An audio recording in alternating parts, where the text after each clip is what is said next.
Hey everybody, by that tone you know it must be, it's not a Butterfingers bar, it's a Carnival of Randomness, and it's our Halloween special, which means we might talk about Halloween, or maybe we'll talk about Joni Mitchell, because, well, Joni Mitchell's hauntingly good, so she's perfect for Halloween. Yes. But I just thought of the perfect thing, too. You can't see us, so guess what? For our costumes, I'm Greg.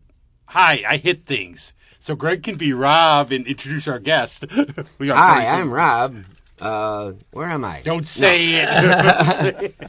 We have Lauren Fagiano. Correct? Yes. Yes, very all right. good. So you're better than me already. And she just made sauce or something. What'd you make? I Yeah, did. what was I made it? eggplant parm this morning. Oh, wow. Started at 8 o'clock this morning. It's not just for breakfast anymore. No.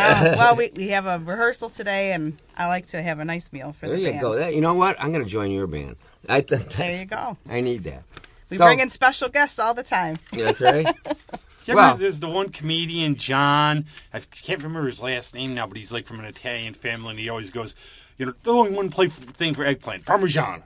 Yeah. But he always goes, this is like true so much because when I go over to my friend Roberto's house, you get there, they give you food. You would never leave hungry. Mm-hmm. But then it would be, okay, now you're going to eat afterwards after your stuff. Oh, yeah, there's always more food to be eaten. The eighth course is always the best one. I remember when I used to go to my cousins, they're Italian too, and it's like, Thanksgiving, it's like you got to get through soup, then you got to get through the salad, then you got to and by the time the turkey shows, you're like, okay, we got to go, man, football's on, It's like, yeah. Well, we always have sauce on Thanksgiving because my dad always says, I'm not thankful for turkey, I'm thankful for sauce. Yeah. So we But are have you several from courses. the area where they do the thankful Feast of for the Seven sauce, Fishes on Christmas? So my dentist was, and he was impressed by me because he said, Dr. McReady, do you do the Feast of the Seven Fishes? Like, wow, you're smart. Yeah. No, we do a pescatarian Christmas Eve, but we don't quite get to 7. So I have haddock and shrimp and anchovy, and then I usually I don't quite get to 7. Tuna, there's tuna. But yeah, so we definitely do that concept, but we're not fully committed to 7. fishes. Yeah. Yep. It's like Monty Python, the Holy Grail. 1, 2, 5, 3, sir. There's also an Italian tradition of the Malocchia. You can only learn how to do it at midnight on Christmas Eve. And so my grandmother taught me years ago at midnight on Christmas Eve, and I'm the only one in my family. I think my cousin knows too, but I'm usually the one that people call, and you take out the Malocchia. Well, the Malocchia is the evil eye. So that's a good thing to talk about on Halloween too, the evil eye. Right? Yeah. Explain that one a little bit. It's like, didn't Ronnie James Dio learn that? Yeah, didn't Ronnie James Dio, though, learn from his grandmother? Yeah, so the Malocchia is the evil eye. If you see like the Italian horns, it's to keep the evil eye away, or you see the Gornies, right? So, and then so the Malocchia, it's a prayer in Italian and English. It's kind of a mix, and you have a bowl. I can't say the details, but a bowl of water and some oil and some salt and a knife, and you can actually almost read it similar to tea leaves. I think I saw this on Supernatural. So if you have if you have a headache or something, and then you would call me and say I got the Malocchia, and I'd take out your Malocchia, and it really does help. It's becoming a Christmas show too. See, we're a little of everything here. And I learned something. I have a book here. I learned something. I learned that a mule dressed in a tuxedo is still a mule. Now back to you, Rob. Oh, I have to process that one. That's sort of deep. Yeah, Greg's got his haiku book. I got my little pithy things of sayings here. Pithy sayings. That's okay. You just go right You don't ahead. want to just share it. But Lauren, how did you get into all the music and everything? When did you start? Like, I want to call your band not the Good Souls. I want to call them the Lost Souls because it's Halloween. Sure. I don't know a time when I haven't done music. See, that's everybody. It's like you were called. I think you're called. Like, you really called it. And I taught myself piano and guitar. I'm really bad at reading music, horrible at reading music, but I play by ear. And I ended up going to school for music therapy and studying that. And that's what I do for a living full time is I'm a music therapist. And then we gig on the side here and there. Not as much as I maybe would want, but at the same time, I'm trying to balance, being a mother and working full time and finding Making time for eggplant everything. parm in the morning. Eggplant parm in And the I'll tell morning. you, like music therapy, my dad and I caregave for my dad for 5 years with dementia. And Phil Marshall came over and played. And it's amazing how, like, he would be, this was like during the last year when he was like one of the nicest people around, but he would get violent, forget things and everything. But Phil would come over and I would hear them, they would be doing, it's been, I should have like recorded and put it out on CD, they would be doing their duets. And he would remember all the words and he just really loved that half hour. Yeah. Well, music is amazing because it stimulates so many different parts of your brain that even if the area that helps you with speech and language, if you aren't able to speak, you might still be able to sing and sing the lyrics and recall lyrics. It's pretty amazing what music can do. It's true, like for memorization, I can't remember what day of the week it is or stuff, but like I'll remember like song lyrics. Right. It's amazing you can't think of something you heard last week, but maybe 10 years ago or something. You're like, wow, yeah, I remember that. See, that I can do. It's just like I can remember the Raven, obviously. Like, Oh, wait, that's getting old, right? Yeah. Okay. If just having that, like if you think about when you're trying to learn something, a lot of times people put it to music because it stimulates so many different parts of the brain that it sticks in your memory. You know what I more. think of? Actually, there's a Happy Days episode. It was about science class. And Richie's girlfriend, he can't remember, so they came up with a song called Pump the Blood. And they sing it during it so you remember. Mm-hmm. Sure. You gotta, sometimes you wonder, man, I think about some of these plot lines and different things, and you gotta think of the writer's room. I would love to just be in a writer's room for like a day and just hear these guys bounce these goofy ideas off each other and like, just imagine coming up with something like that. Pump the, what are you kidding me? But then they're like, okay, and then somebody probably gets an idea for a lyric, and then they're off. Yeah, it's amazing, isn't it? Like I think that's the thing about collaboration when you're open to having other people, and I always say you should have confidence, but not an ego. Where like, right. If your ideas, but somebody says, hey, I think that could be better that way. You don't take it as well. Yeah. Yeah, it's not a personal offense. It's working together. Believing in yourself is way different than trying to prove you're smarter than everybody.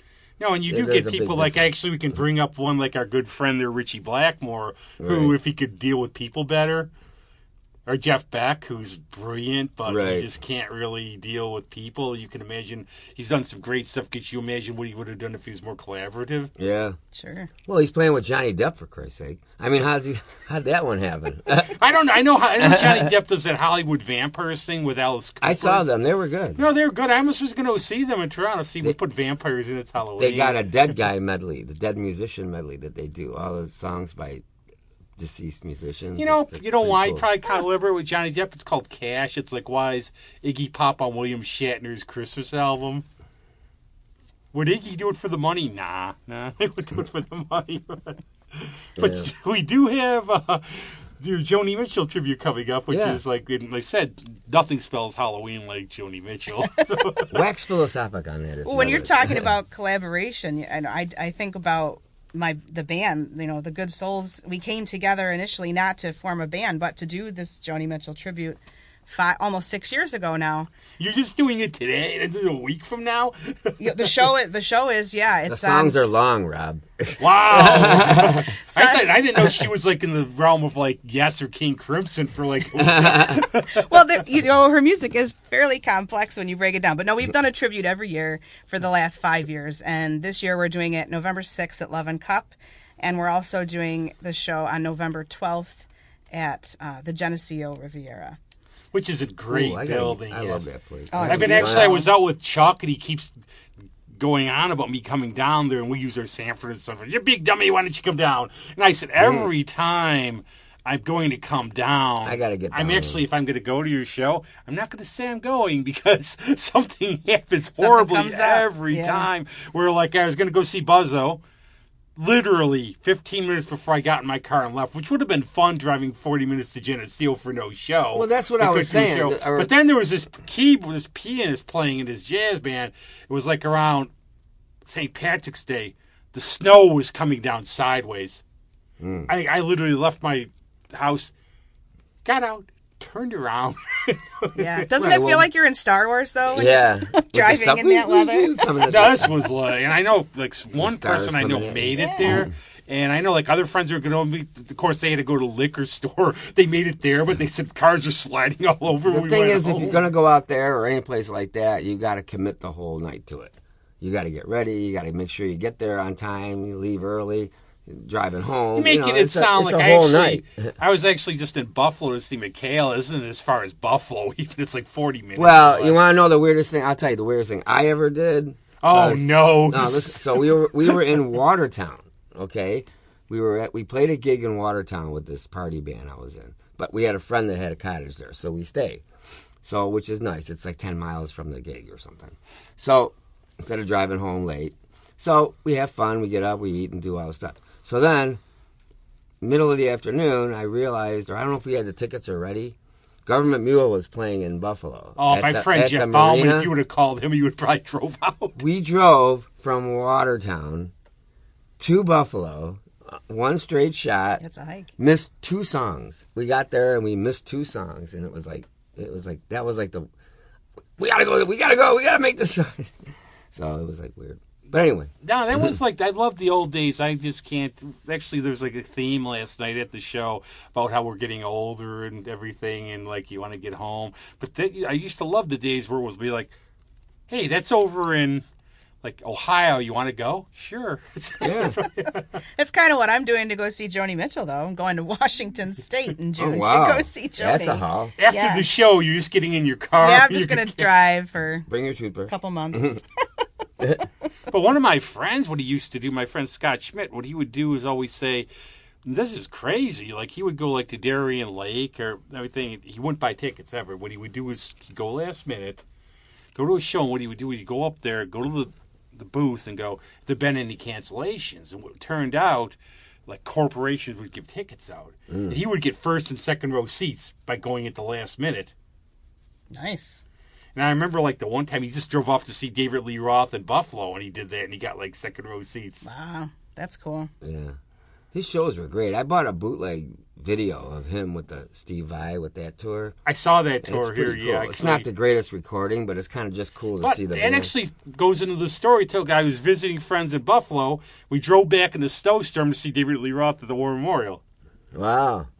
Following him around. Yeah. That's cool. But I did that in Florida with a bar band. When I listened to the radio, we were on vacation, and the station was a rock station. They were talking about some band playing someplace. So, we got to find this place. So we went. They were good. They were doing like Boston and different, rock stuff. And then it was a happy hour gig, and we was talking to somebody, and then they said, "Oh yeah, we're playing somewhere else." So we went to that bar after sports bar and heard them. Again. Those were the nights, though, going to like the 4 or 5 different places and going to, that's like actually, I had the one guy trip with my friend Moondog Dave. And this is before we knew all the stuff about him. Went to see Ryan Adams in Cleveland. Mm-hmm. This was before, all the Ryan Adams stuff came out. It was like he called it a guy trip. Literally get in the car, drive 4 hours, go, have 1 glass of wine, drive home. Wow. That was it. It's like 4 hours, though. Yeah. So it's all about the time you spend there, I guess. Why can't Joni play closer, though, for you? I don't know. I don't care. The fact that she's playing any show, I would go just about anywhere to have the opportunity to see her. I think part of why they picked that location, it's an outdoor amphitheater. It's at the Gorge, and it's not far from where she's from. Being that far north, it's not far from. I think she's from just north of Vancouver. So I think she liked the idea of being close to Canada as well. So is she through her brain thing or whatever she had? Or she's working her way through it. Yeah, I think that's why people were so surprised that she's even at this point able to do a show, because she had to learn to walk again, to talk again. Wow. I mean, she was really down and out, and she's fought her way back from that. And she fought, even as a child, she had polio. She had to learn to walk again with that. And wow, she's had quite the life of overcoming. I guess. Yeah. No, that's good inspiration. I would always get into, people would say, well, there's nobody good from Canada who's a songwriter. I go like Joni Mitchell, Leonard Cohen, Neil Young. Neil Young, yeah. They've never heard Loverboy? No, just... Katie Lang. I like Katie Lang. I love speaking time together. I love their songs like from the whatever parallel. The hymns of the 49th parallel. Thank yes. you. As a host, I can't remember anything, but I love her version of Hallelujah. Oh yeah, beautiful. And I love how the Stones gave her credit for their song. And you've seen My Baby before she even asked. What did she say? I can't hear how it sounds like Constant Craving, but I'll take the money. Yeah, I'm not a fan of that one. But the Hymns of the 49th Parallel that's when she covers all Canadian artists, right? Yeah, so I love that album. It's beautiful.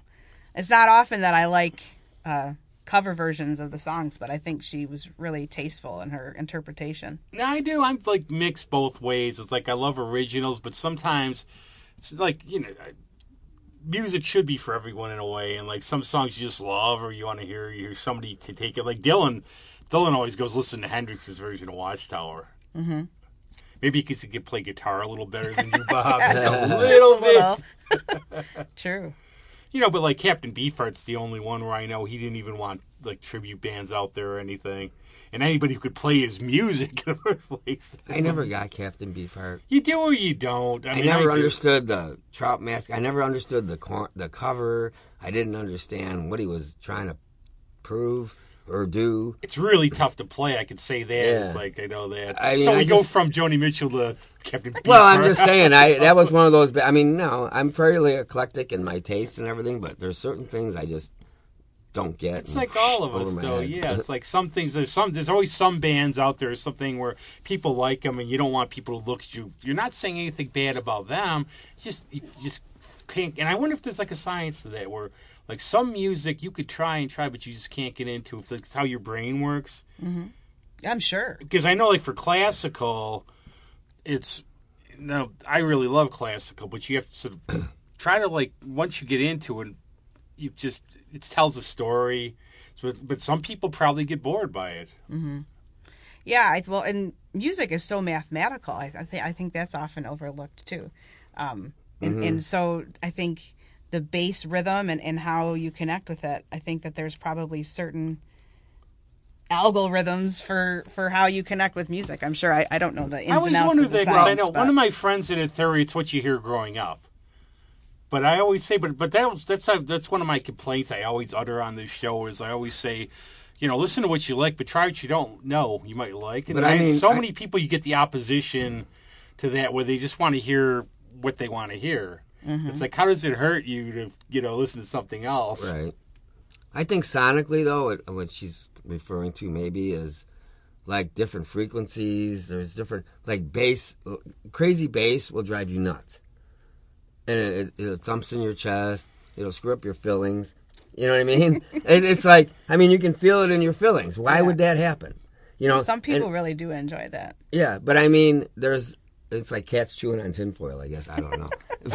Wait a second. We need a jazz song, cats chewing on tinfoil now. You ever see a cat do that? I think they get off on it. I don't know. They're like, they get a charge or something. Anyway. They get off on like just being evil because they're cats. But very, high-pitched stuff will drive you nuts, or some things are soothing. Like the oboe, to me, is a very soothing instrument. Mm-hmm. And, I just think that's a mystery to me is how different sonic things. Did you ever see the sand on glass, and they play a certain frequency, and how each frequency makes the sand take a different form? Like it really. Oh wow! No. It very specifically alters the formation of where it goes because of the vibration and the frequency. Yeah. So I think it reaches us at a cellular and molecular level. Kind of like the thing with the glasses, the finger on the rim of the glasses too. I don't know what that's.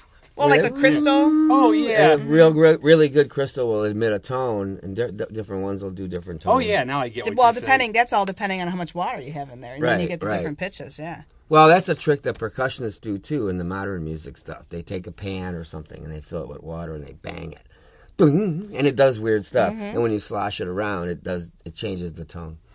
One thing I get about Joni too, when I see this as certain artists where I think people who like them don't just like them, they love them. It's like a following. And it's very diverse. I could use like Rush as an example. It's almost like a little cult of fans who they'll go to every show, buy everything. Right. And what I've seen like from fans of Joni, and it's like for me with Tom Waits or Nick Cave too, that it's just like, it's not just, I'm casual, she's pretty good. It's like if you're a fan, you're all in. Yeah. It has to go with the emotions of songwriting and everything. Greg's going to grab a pumpkin or something. Yeah, and I think what's so interesting with Joni's music is, she often gets pigeonholed as like this folk musician, which that era of her music was beautiful, but she really evolved so much, and she still is, and really gets into some great jazz, and her music there's no boundaries for it, and I think that's one of the things when you come and see the band, because the band I have is an 8-piece band, and every single person is a multi-instrumentalist. So wow. Everybody's playing different stuff. We have a woman that plays cello, and then she'll play piano, and I'm playing piano and guitar. I got a dulcimer. Like, we're all over the place. What is this with all of you? You could play all these things. All I could do is host this stupid show. It's we like all I have our purpose. What do I say to Mary? It's all right. What do I say to Mary Maron Rose? Oh, man, I'm with you. Well, yeah, you hit things. I hit things. Actually, I'm you, so yeah. Oh, I hit things. I haven't hit things on this stupid show yet. We'll bring a little thing. Okay. You should get a pot of water, I'll and you do can anything. experiment with it. But I Hey, I like remember the way you asking did Mary that. Monroe, like, asked her, we were hanging out at like one of her gigs, like, well, good, you play Baby Blue and you play guitar. Oh, how many instruments you play? Around 7. Well, I think when you find something you're passionate about, it just takes over, and then you get curious, and I wonder if I could try this, and then you go for it. That's I don't the know. question I asked. So, did your instrument sort of call to you and say, like, Lauren, you're going to play this? Did Well, you... it's I kind- say that too. I'll just preface for a second. We had a nickel harper player on here, Alyssa. Yeah, she And was cool. How do you? Okay, out of all the instruments, wow, this is the one for me. It's like, Yeah. Well, it was funny. I when I picked an instrument in 4th grade, I wanted to play the cello, and my mom said no because she wanted me to wear skirts at concerts, right? So I picked the viola, and that was my primary instrument, is the viola, which that's what I had to audition with to get into college. And but if I had to pick an instrument that called to me, probably the piano. And I was really into, in high school, Tori Amos.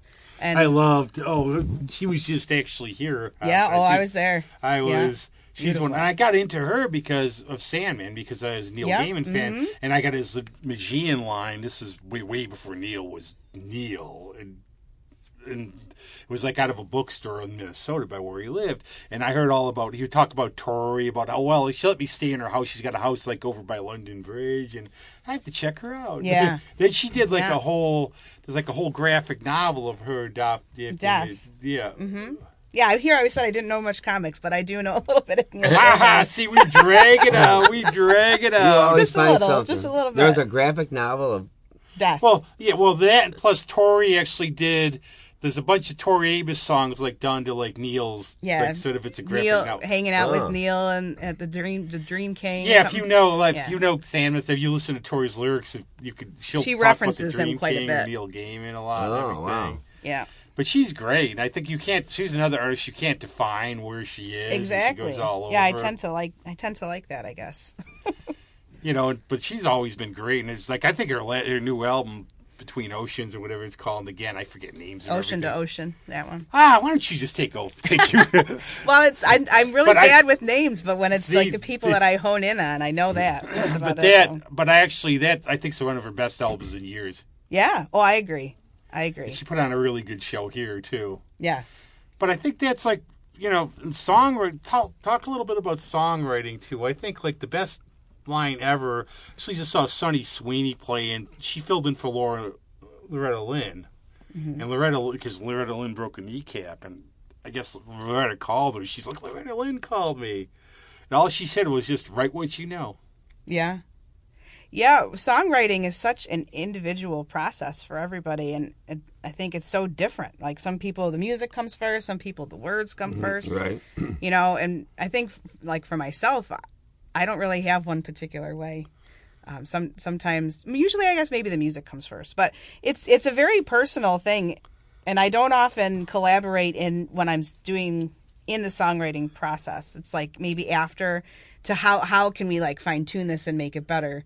Because it's a very like vulnerable time, right? So there's not a lot of people there are a few that I've co-written with, but not too many. Yeah, some people like to collaborate writing, some people don't. We had Lily Winwood on, and we asked her, well, do you like to collaborate with people? Her one-word answer was no. So, no, I have to do my own. Yeah. Where other people like collaboration. I think it all depends on if you find the right people, then it's wonderful. But it's got to be that right right I think that mix. too. You could take like an all-star list of musicians, stick them together in a band, and it might come out horrible because there's no chemistry. Where you get like a bunch of people. It's like even like a show like this, like us together and everything. If we had people who didn't have the chemistry, or like they're looking at us when we talk about like Dimension X, going, "What are you talking about?" Yeah. Or you're supposed. This is actually what the topic of the show is this week. You're not even talking about any of that. You're talking about Reese's Pieces now, and eggplant parmesan, and Going off on another the pop culture tangent there. I watched the thing just this morning. Again on that 2B channel. There's like so much cool stuff on that channel. oh, everybody loves it. Actually, somebody was just watching Buck Rogers. In the Yeah, 25th century. I watched. I got that. up like at 10 because I was out really late. My ears are gone from the show I was at. But it was the I don't history. drink anymore. So It was the history of pulp fiction, the magazines and the books and the illustrations and the Depression and how those things came about because people needed to escape. I mean, we all know that part of it, but you don't realize that was like a nickel or a dime, and you had to scrape that together to get those things, but yet those illustrations, Ray Bradbury was on there talking about it. Like they got paid a penny a word, so they had to type like crazy and come up with all these stories, and they're very interesting. But that was like even like with Moby Dick, where you start reading, it's like almost 700 pages. You're going, well, now I know everything about whales I wanted to know and more. Okay, Right. Captain Ahab's gone for 200 pages. Oh, Yeah. why? You start sounding like Sam Kinison. Where is he? Where is he? And the thing is, because Mel, you were getting paid by the page. Yeah. So that's why you put the flowery prose in. Right. Yeah, it's crazy business. Why we babble on here so we can fill up the hour. Yeah. I get paid by the syllable. Where we're like, the conversation go fine. Oh, you're having a Joni Mitchell show. She's great. Say it, bye. Does count? Okay, that's $7 right there. But do you have like any favorites of hers, like albums or periods, or is it everything? It'll touch of everything. It's not. No, I wouldn't say it's everything. But my favorites have kind of have evolved over time. I think right now I really am into the hissing of summer lawns, and we're covering a lot of. I don't think anything past.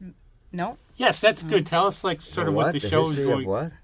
The Hissing of Summer Lawns. What is that? That's her album. That's was one Oh. of her Oh, albums. it sounds almost like when I quit cutting my backyard grass a month ago because I got attacked by yellow jackets because little buggers. Oh man, that's no fun. My grass is hissing. It's What are you actually smoking, it's like a man? reference to the lawn things that would come up and spray, like the hissing of summer lawns, and, Yeah. and sort of being in this state of like, where am I in my life and what am I had doing? one like that where I was out like by the woods visiting some friends in Pennsylvania, and we heard this rattling, and going, oh, it's dark, it's rattling.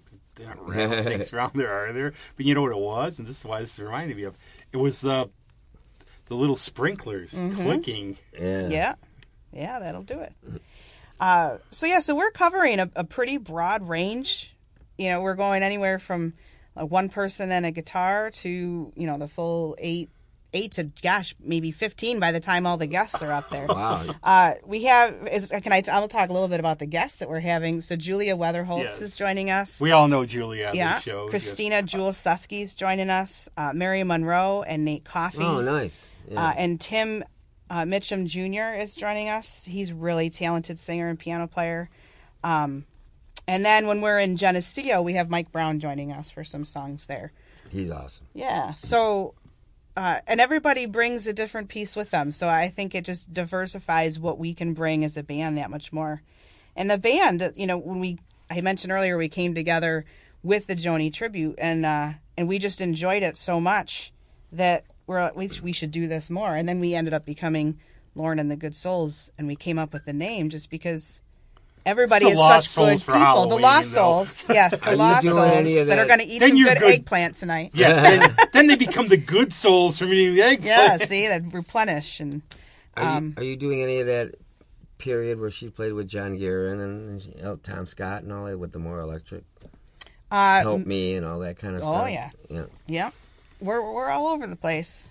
We really That it's stuff nice. was cool. I really enjoyed that. Everybody thought, what is she doing? But I thought it was neat. It was a neat mix of You know, Yeah, one of it's- my favorite parts of her songs too, and like everybody's heard this one. I'm a little sick of it because County Crows did it. Oh, Big Yellow Taxi. But that's part of what I like about the song, though, like when she does it. Not the song. It's at the end when she does the laugh. Yeah. Oh, sure. That's great. Well, because it's her authenticity coming out. But it's when you Right. take like a line that, well, it's like, it's this musing on the destruction of civilization. You just laugh about it. What can you do? Right. But I Right. just love, like, I would love to get like the perfect line that, like, we pay Paradise to put up a parking lot. Like, it's got to be great when you're a songwriter. Like, I know when I do writing or like I dabble in movies, when you come up with a line or something and go, pretty cool. Yeah. One of my favorite lines of her is from a song called Woman of Heart and Mind. And she talks, it's the very end, and she says, the times you impress me the most are the times when you don't even try. I love Yeah, that. that's good. Yeah. It's actually very true, too. Yes. I found that out in life as I've gotten a little older. I mean, I'm nearing 30 now. My birthday's in a month. Shut up. It's my show. That reminds me of something that's in this book. Oh, Actually. Here we go. I'm bad. I'm persistent, aren't I? I've learned that I have never been bored in the presence of a cheerful person. Back to you, Rob. No wonder people are bored around me. No, but I found that out. I mean, I've done a lot of, like, the last few years, life's been interesting. So I've done a lot of soul searching. And a lot of the times, the worst parts of my life were when I tried to be something I wasn't or try to impress people. And you realize a lot of people, all you do is you get people who are going to take advantage of you. You don't fit in. You're not yourself. You're not going to have fun. And when you're more authentic, and then you attract people who like you for what you are and everything else. Yes, absolutely. You don't have to worry you make killer eggplant. It's everybody likes you. Yeah, if I'm a Yeah. good cook, I'm in, right? Yeah, Would you like to just be a permanent part of the show? We'll set it up over here. You'd be like that dude that plays blues there, makes the gumbo. There, Doctor, whatever his name is. I forgot his name. Played a dinosaur. quite No, a I bit. know exactly Yeah. who you're talking to, and I'll text you probably tonight because Yeah. I go, why don't I know? Because he makes the gumbo during the Yeah. show. Oh, I didn't know that. Yeah, it's cool, and then he serves it out. Oh, Doctor's in the special sauce. Dr. G in the special No, sauce. that's- Isn't no. it something in the special sauce? That's, that's well, you're thinking of G-Love. G-Love and the special sauce. Yeah. That one I know. No, I forget his name. Damn it, Yeah. Andy, look that up. We go from Joni Mitchell to gumbo, but that's actually. Do you know what her favorite dish is by any chance? I wonder. I Because don't. if she's from Canada, you would have said like I know. she named like shoot elks or something. I'd be like really. It turns out elks. Joni Mitchell Yeah, used to she hunt likes moose. she likes moose. No, I'm I a know that vegan, there's this so I don't- Italian restaurant that she really. It's like one of her favorites. I can't tell you the name of it off the top of my head. I'd have to look it up, but because I'm actually trying to figure out what I'm going to do while I'm in Washington. I think one of the things we're going to do is just Make get sure in you the go car to and the drive. Pacific Coast one and not the one here by mistake, or you'll be in. Yeah. And Yeah. bring, like, from what I heard from friends who live there, bring an umbrella. Yeah, well, the gorge is a little more inland, so I'm hoping that maybe we won't have rain. But I don't know. One I of my don't really friends, care. One of my Nothing's friends' gonna daughters ruin went everything. there. Right, you're gonna be stoked. One of my friend's daughters went to the University of Washington. She said, like, for the first 21 days, it like rained. yeah, Wow. I bet mean we're it's from beautiful. Rochester. We got tough skin. Right. You know. Bring a lot of vitamin D. You'll be Yeah. good. It's amazing because it's like you think it's boring when we talk about weather, but like when Lily Winwood was on here, she was up here like a week ago, and I was telling her, it's like when you play, okay, you're playing like sort of in the summer the first time, but okay, this time watch it, the weather's pretty bad here, and it's like, what are you talking about weather on a podcast for? I don't have anything to say. First thing she says when she sees me, because she comes up from Nashville, it's like 72. You're right.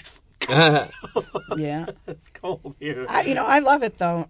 I love having all 4 seasons and In a week. What 4 seasons? I remember, like, when I lived in Alexandria, we had a spring. Here they're in Rochester, short- we they're don't have a short, but, spring. What we have is, like, okay, winter. There's the blossoms for 2 weeks. My allergies are killing me, but it's pretty. Summer. yeah. I have to tell you, my wardrobe, all my cool fun stuff is the cooler weather stuff. Well, I think if you look at the chunks of time, I didn't say it was Scarves. 4 Yeah, I do equally too. I like- divided seasons. I just said it was 4 seasons. So, But if you have any contact with her about this or not, or Joni? do I have contact with Joni Well, there anything about this? about this show? Yeah, let me tell you, For the web, we're on her official website. She could come down to join us. I know, right? Come on. We always do it around her birthday, so she's going to be 79 this year. Wow. And so 29 on the podcast 29 age. and podcast age, yes. And I mean, I don't know. We've been on the website for a bunch of years promoting it through there. There's as well. actually a reason I ask, is we have our good friends Mario and MJ from DVC, and what they've done over the years, and something happened in 2020 that sort of cut them off. I don't know what that might have been. I think you know what it was. Just the 2020 people. It's like in hindsight, seeing 2020. Let's just stay in and not go out and put stuff over our faces. And I love listening to those guys when they come on because they just extrapolate. Holy wow! You are me. You're using a big word. Yeah, but what they do, and I guess they're going to do more than this again. That's $5 that word. I only have a 20. I have to buy like tissue after this at Wegmans because I ran out, and like get a bag of Halloween candy because nobody comes to the house. But what they do is he shows one of them is called More Than This. It's where they would take like artist music and do a play to it. Oh. And I guess Regina Spektor actually wrote to them and said, I really like this. Or Vanessa Carlson did the same thing. Nice. How did they find out about that stuff? They would, you tell them a little, Yeah. I guess they tried to get in touch with them. Or they did, Springsteen didn't say anything, but I'm sure he's kind of busy. Yeah. But they would do a thing where they would do scenes, and you would write something based on one of his songs, then they would play the song. That's great. Yeah. No, I haven't thought about doing that. You ever think about that's sort of cool. It was like just a basic one X where you take somebody's songs, and it's easy for a lot of songwriters because you're telling a story. Oh, sure. But like I wouldn't want to. Well, we do have live painting for both shows because Joni Mitchell is a really great painter as well. I know she did one show, and this had to be. It was on that BBC channel. Obviously, it was Rosanna Arquette introduced it. She's a big fan. And what Joni did, was she had like the way the stage was, and obviously this had to be like taped a while ago. But it had like there was like 4 sections, and it was for the elements: earth, air, fire, and water. All right. That's like, but you wonder too. You think of everything she's overcome. You wonder if a lot of the big reason for this too is because of her love of music. Because music sort of, has sort of been like a calming force and something that's. And I don't know her obviously. She might be on here and go, "You're an idiot," but. Well, I think she kind of went through a love-hate relationship with music for a little while. Performing, I think. I think towards the end when it's not really end, but like about 20-ish years ago when she stopped touring. I mean, I know here in Rochester, I did not see her, but she did a show with Bob Dylan, and she was getting fairly frustrated because people were talking and not paying attention. And that's like with her music, it is. I know. I like when people come and see the show. Very, very rarely do you hear a lot of chatter and noise. See, I have that's. I don't even understand that. Why would you spend the money? That's one of my big gripes. Like the shows I've been to, where you can say it's at a bar and it's free and people are coming in. Maybe they're not coming for the show, right? Mm-hmm. But say you're shelling out whatever, even like say $25 at a show here, $10, whatever. Why are you going to see somebody play and just talk through it, ruin it for everybody else? Right. And I just don't like that. I just don't like it. And it seems, and I always wonder now after the C word there a couple of years ago, if people are coming out and they've been cooped up so much and everything that, this is an effect or something. Because I've seen it happen at shows and it sort of ruined the experience for me.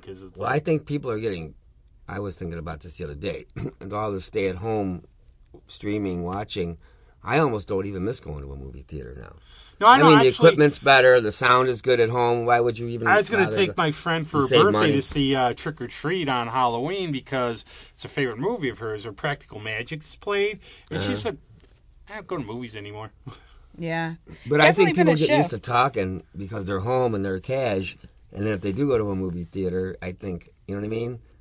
They think they're home. But during shows, it's like if you're paying, why don't you want to just listen to the music? Or anything. That's the thing that gets me. It's especially like if you go see like what I've seen the last couple of days, talk to your heart's content. You're not going to be able to hear anything. Right. But if you're going to see somebody who's but I've seen, and I know like Dylan, when he played the auditorium here last time, 2018, I thought he was great. I didn't go to that show. But sometimes you don't know with Dylan because he could be good, he could not be good. Right. And that's like probably the last time I'll ever see him, just because it was so good. And I've seen then him. You can hang on to that. And I've seen him. I saw the one show, and I'm going to say it was at RIT, and I'm probably wrong. So sorry, RIT. It was at a college. Something with the sound. He flipped out because it sounded so bad. Oh wow! And I guess probably like that tour I saw. I guess there's a show in Europe. Somebody took a picture. He stopped. And he just said, well, we could pose or play, and he wouldn't play anymore. See, I don't even get that, though. Is that just to be defiant, or is that just what? It's a modern age. Everybody's going to try to take pictures. I don't see how you can regulate Oh, they that said or no control camera when he that. played here, no camera at all. But you would like I don't probably see why, You know, though. I saw like one person like I guess sneak it out. it's distracting, I suppose. But, you know, I don't know. It's like I say this to guys in the band all the time. It's like they might balk about, oh, so-and-so put up a picture and I don't like the way I look. Well, do you want people to come and promote you or don't you? I mean, that's what you look like in that moment. Okay, they're not professional photographers, okay? Like, you know. Yes, you look like you're straining, like you have diarrhea, but you're into it. You know. You're playing that power. Well, stuff. but I mean, Steak you know- face is, I think, an important face to capture. Yeah, I mean, in the moment stuff is kind of cool. But and too, and I've said this before, like for both of you, I mean, I do this stupid thing. I don't know how anybody can, like, I respect anybody, like, for theater, for music, who can go up in front of people. I just couldn't. People think, like, with my personality, like somebody asked me one time, between our sets, you want to come up and talk? And I go, what am I going to, I'll go up there, hi. Weren't these guys great? I got to go. Yeah. For me, it really is. It fills my soul up. Like it revitalizes me. It brings me life. Like it's like this really almost like symbiotic relationship where it's like I'm giving out and they're giving back. And you know, I don't perform a lot, but when I do I have to do it every now and then. Otherwise, I get depleted.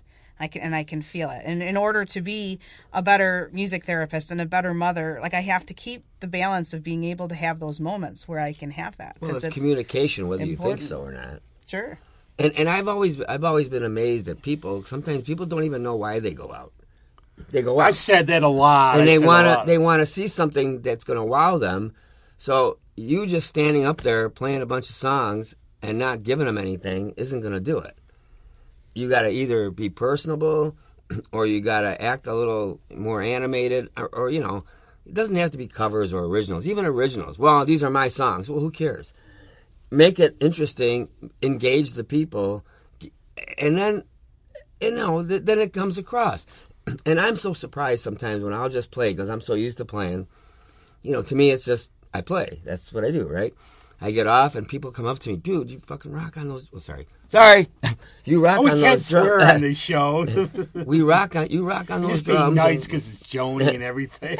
You know, you really rock on the drums, blah, blah, blah. And, you know, you'd think, are people really listening? But they are.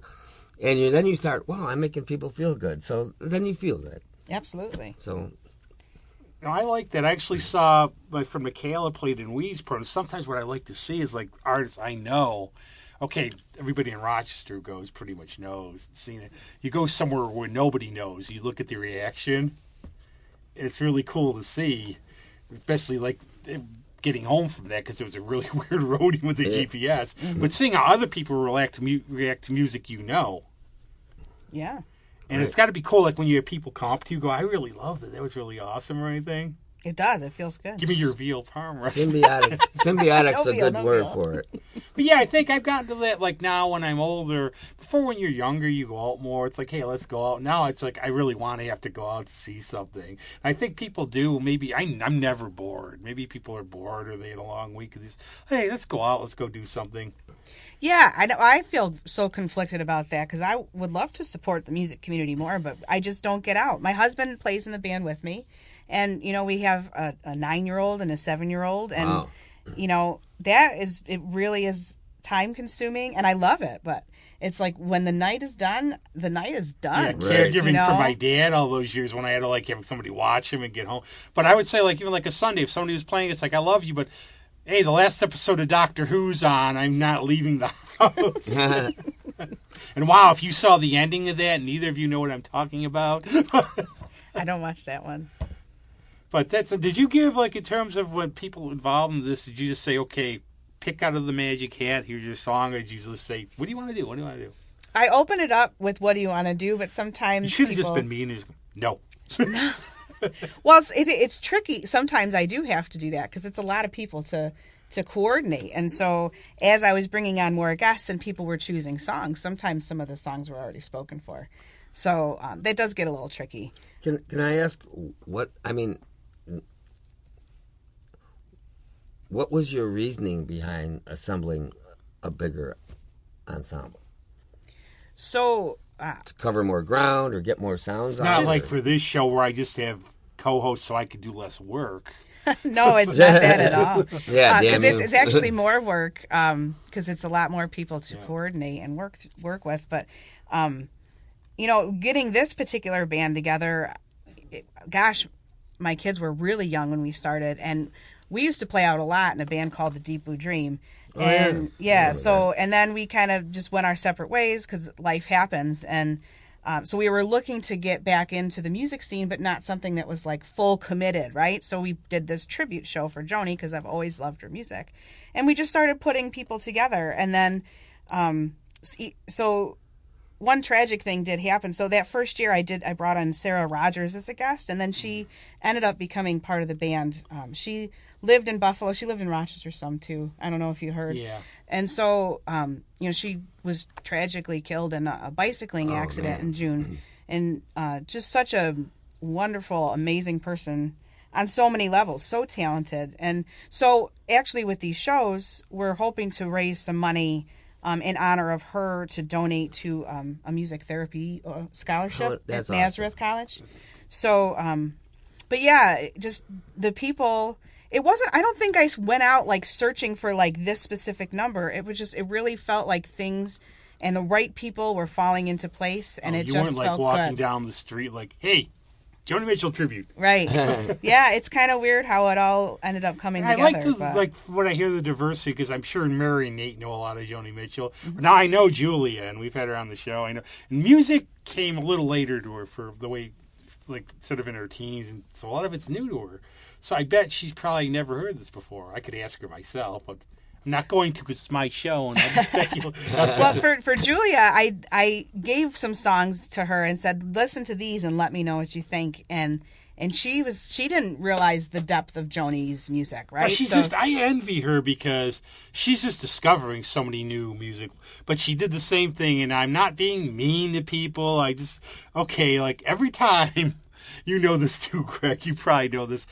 Okay, we're going to do a Johnny Cash cover. It's like one of 3 songs. Right. Now, I've heard Jolene, 7 of my friends do it. Right. And I love it. And it's great, but it's like, okay, there's more in their catalog, you know? Right. And I just wonder, too, like, for that, did you dive into it a little bit, like in Joni's catalog? Where there's I just naturally have done that over the years. So I love anyways. that. I love always the idea, like, when some people do a song, or like I was telling River Lynch, who's going to be on the show, really awesome version of Dead Flowers. It's really dope. I'm only saying that now because MJ uses that phrase for some reason to say cool. I don't know. Are we going to be able to jam on that one live? Yeah. Maybe I'll bring a drum for that one. Oh, no, he's not going to show up now. God. No, but I'll bring it. But he did. But what River said to me, and we started talking, I'm already jumping shows on you. But I said, like, okay, that was a grant. But he said, like, you know what? A lot of people don't realize that's... No, I don't get that. But a lot of people don't know that's a Stone song. It's like one of those deep cuts. Now, I would think, but I guess, like, I could say I'm a bit of a music snob. Just anybody I know, if I mention something, they're gonna know. Mm-hmm. Well, they did more country than people realize. Graham Parsons and stuff, but let's save that for. Yeah. But that's what I mean. But for deep cuts, I mean, Joni Mitchell. Like, I think my favorite Joni Mitchell song is a song called "Down to You," and it's on the album Court and Spark, and it's this whole orchestral middle section, like full on orchestra. And Cindy Tagg is the head horn person in the band. Sorry. And you have your horn player in a bag. I know, right? It's after the gig. That really gives a different sound to it. I think I got confused between tag and band. No, you're on the show, so it naturally I'm just all handles you all over the place. So she kind of took this bare bones thing that I found and like wrote a specific arrangement for our band. So we have the full orchestral middle section, but with our orchestration. And it's certainly not a popular one that people know, but it's my that was favorite. Actually, I was out with Alan Murphy last week, and I said, hey, I had to fake my way through a Joni Mitchell show. Give him some advice. And that's the album he said to listen Court to. And Spark? Yeah. Okay, nice. Which I was going to say something Spark, so I had you do the title because my short-term memory is horrible. That's all right. But that's what I like, and I like for Tom Waits, like my favorite song all time of his is Tom Trobert's Blues, but I don't think you hear it that often. No. Maybe somebody will do it this year at the birthday. Well, it's so depressing, though. That's the thing. It's like, it's always...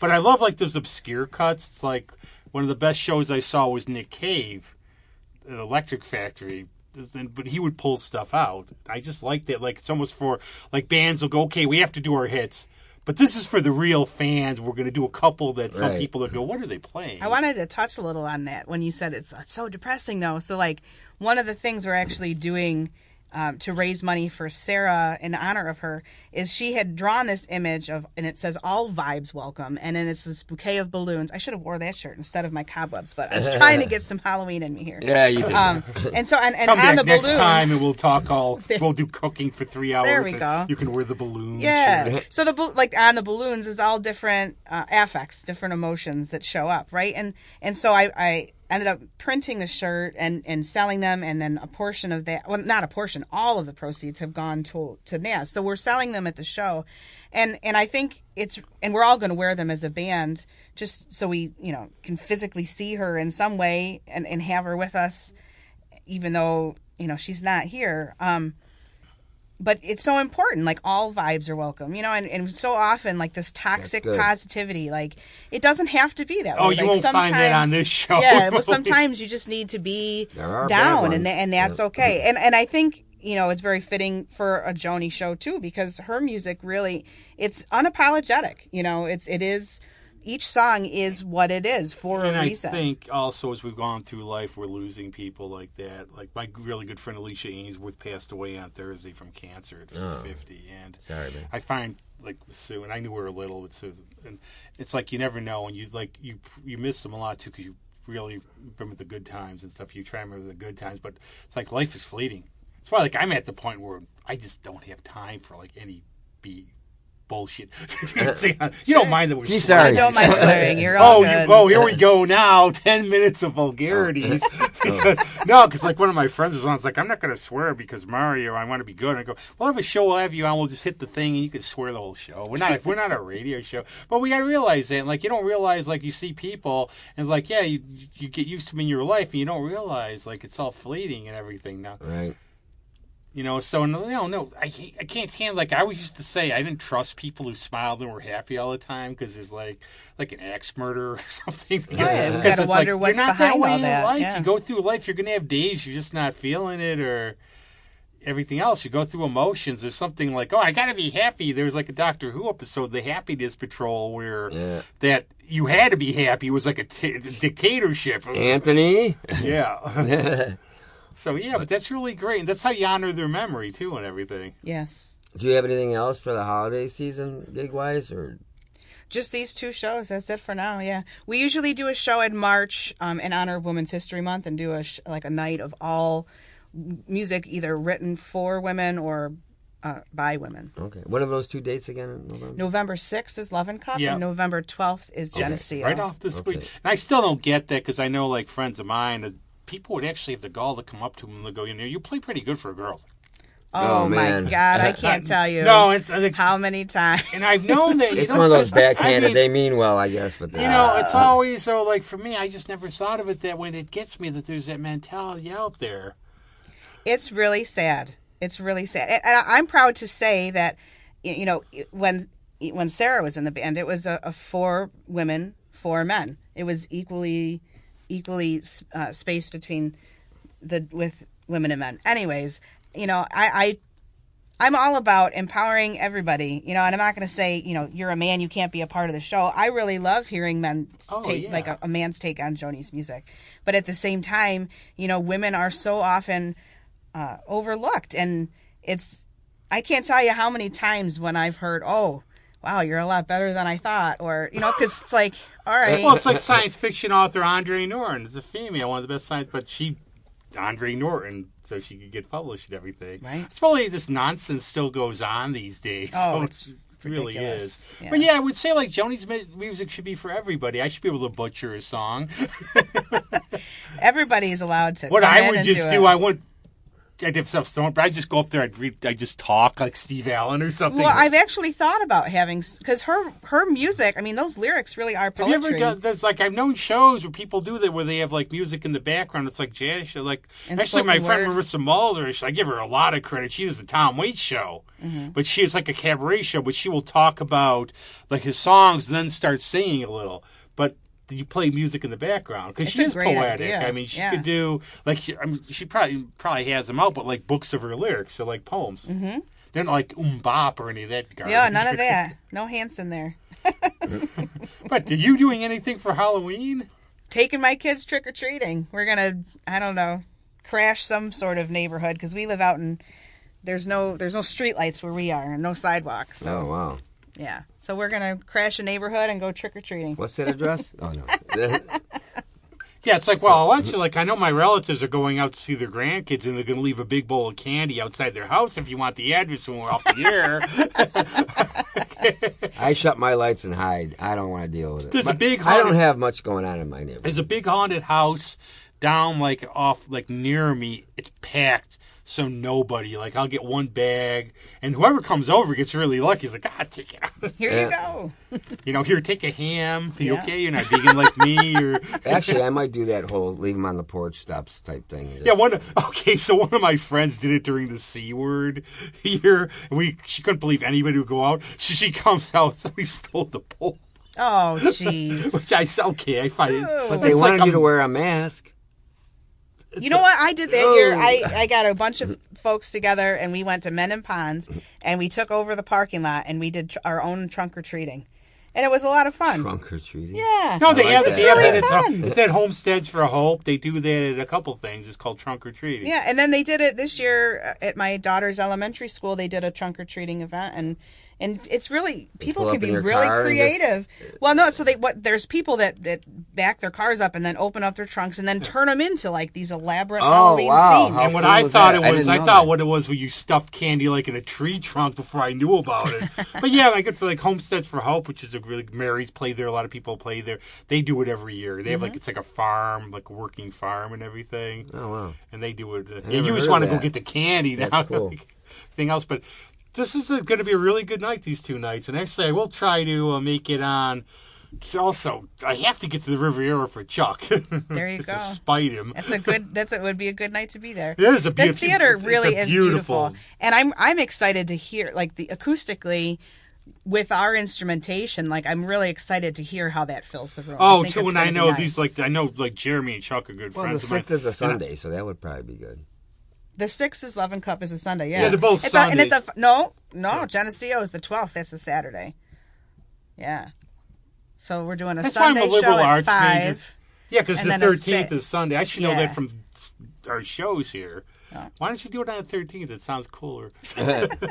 No, but I know, like, they're both musicians too, Chuck and Jeremy, and I know that Mm-hmm. place. I'm sure they check the acoustics and everything. It's just, but it looks so beautiful. I'm like, hopefully, but I'm not going to your show there. No, don't do it. And then I'll see Everything you. else. Can I But share for- a couple dates? Yes, before but this we go? okay. Well, go to Love and Cup. You can get tickets online, or you can go because I actually looked it up to make sure I didn't give you the wrong date for that's Yeah. everything else. And it's very easy. You just go to the door, and they're very nice. That's cool to play a week apart, though. You get, I mean, it helps with getting tight. Yeah, all well, that and we stuff. put so much into these arrangements that, there was a year that we went to Naples and we did a show. We did a show at Love and Went to Cup. Italy. Jeez, I know, that would be great. And then we did a show in Buffalo, too. And I'm trying to get back to that again. It's just, It's No, all right.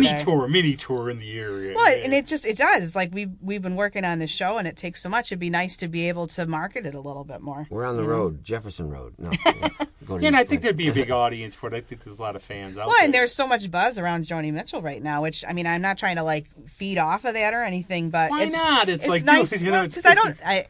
No, It's all right. it's. I'm excited for her, just and for other people to finally get to know her Actually, music because it really is. The one thing that made me amazing. really like her, though, and it's me because I'm a horrible person, but it was like an interview in Mojo she did a little back. She was such a lovely curmudgeon, and I just loved it. She's like, Well, I she's really just like- matter of fact. She just calls it That's how what it I is. like. I just Yeah. don't like BS or anything. No. But now that's great. We have to go say what do you have coming up, Greg? Oh yeah, sorry, I didn't want to. He's gotta look at his Actually, calendar, a lot so of stuff. professional. I got. Well, this Wednesday is a big one, November Brian, isn't 2nd. it? Brian Lindsay at the Record Archive. So we're trying to get a lot of people to come to that one. No, we don't want. You just want to play by that T-Rex. We don't want the camera. Yes, I do. We got the Anonymous Willpower show at Lux on the 4th. So a couple days after that. That's our last show as a band. So it's going to be a pretty big blowout. if we can get a lot of people to show up to that one. And then I got the Guitars and Heroes set. It's a benefit. It's going to be at Johnny's on the 12th for the veterans, by the Veterans Outreach. So that's again with Brian, but that's only like one set. So that's going to be like a whole bunch of bands all day long. Nice. You know anybody else is playing? Or I don't. I could probably find out. Well, number one, it's worth seeing them, but then there'll be big surprises. Yeah. And I got to share one thing. Again, today, I was watching this Jim Morrison thing, and I'm pretty ashamed of this, because even my girlfriend turned over to me. She goes, "Are you kidding?" I had no idea that Mr. Mojo Rising was his last name. Oh, yeah, just spelled. Just the letters are juxtaposed. Yeah, but it's like a thing. What do they call Anagram? No, juxtaposition or I that don't works. know. An anagram's like a different word that comes out as from different words. Yeah, first letter of each. But no, yeah. But I had like, because they showed it on the screen with the letters moving around, and I'm like, son of a gun. I had no idea. You find like people what they write from what they know, like references and things. It's like something they would know personally, or it's not as complicated as you think. Mm-hmm. Like that. So cool, but very good. And say happy Halloween, everybody. Go to the happy show. Halloween. This is awesome. Thanks a lot. Learned a lot. Thank you. And next time, recipe Trunk or treat episode. Yes. All right. There's no measurements though. It's all a little of this. That's how I did. I love. Like I remember, like one of my friends in college, like get like 16 steps. They have to follow them. I just throw them all. Yeah. Whatever else. But very cool. And thanks very much for being here. Thank you for having me. We'll play. Oh, that's the last thing. What are we going to hear? We can put Woodstock from. We covered Joni's song Woodstock on our album. She did a song about the little bird from Charlie Brown. Yeah. You know, every they were time. tight. Come on, you gotta admit it. Every time when you were a kid and you heard Woodstock as a music, you thought of the bird. I did. So cool, yeah. Well, so Joni Mitchell Woodstock, and very cool. And maybe you'll hear it next week. I'm not going to say. Don't say if you are. You have to wait. All right. Awesome. See ya. Happy Halloween. Happy Halloween. Happy Halloween.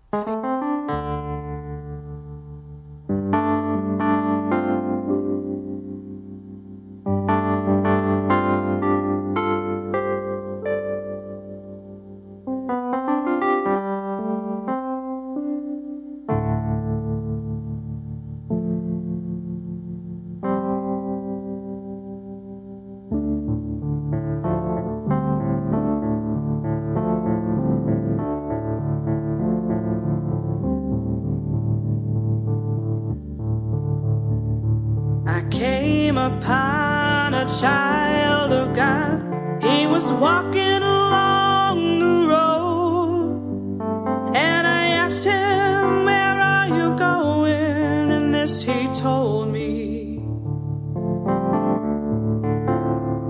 "I'm going on down to Yasgur's farm, gonna join in a rock and roll band. I'm gonna camp out on the land, I'm gonna try and get my soul free. We are stardust, we are golden, and we've got to get ourselves back to the garden."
Just a time of year, or maybe it's the time of man. I don't know who I am, but life is for learning. We are stardust, we are golden,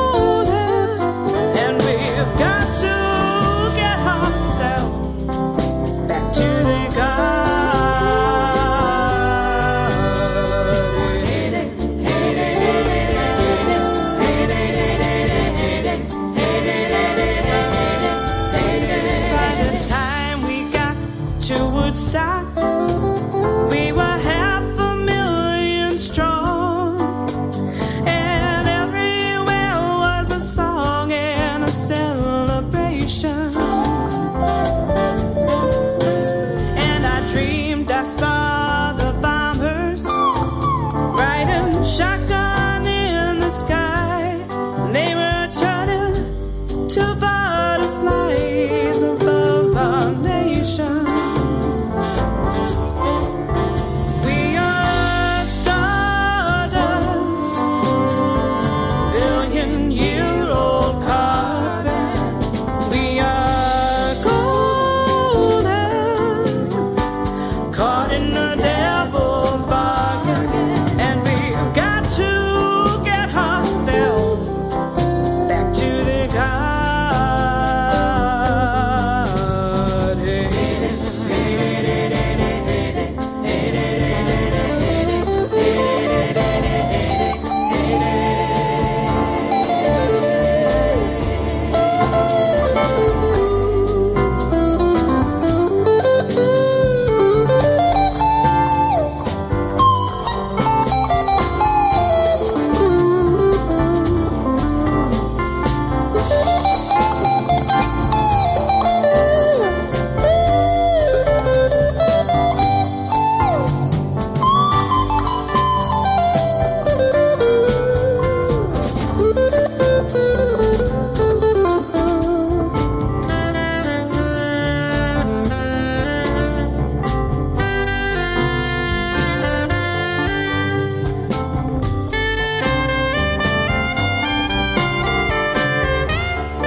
And we've got to get ourselves back to the garden.